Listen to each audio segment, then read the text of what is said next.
एका एका थेंबासाठी तरसलोय मी दुधाच्या. नाही, मला एक सांगा, तुमच्या घरचे तुम्हाला सहन कसं काय करतात?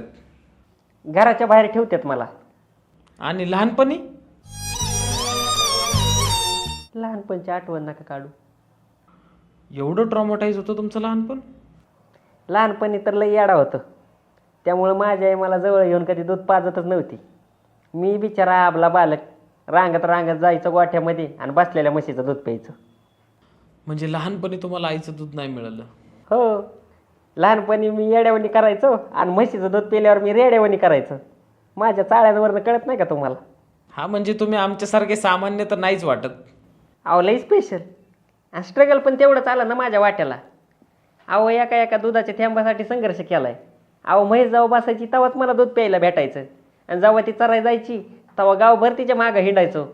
कधी येईल ती गोठ्यात आणि कधी जाईल दुधाचा थेंब माझ्या पोटात. अहो एका एका थेंबासाठी तरसलोय मी दुधाच्या. ते म्हशीचं रेडकू कचा तुडवायचं मला, ढोसरायचा अक्षरशः मला. पण यो बे पठ्या दूध प्यायल्याशिवाय मागा हटत नव्हता. तुम्ही तर लढाऊ वृत्तीचे आहात, बदला घ्यायला पाहिजे होता तुम्ही. घेतला बदला मी बी असा चावलो त्याला की रेबीजनं मेलं ते. अहो अन्यायाला वाचा फोडण्यात माझा हात कोणच नाही धरू शकत.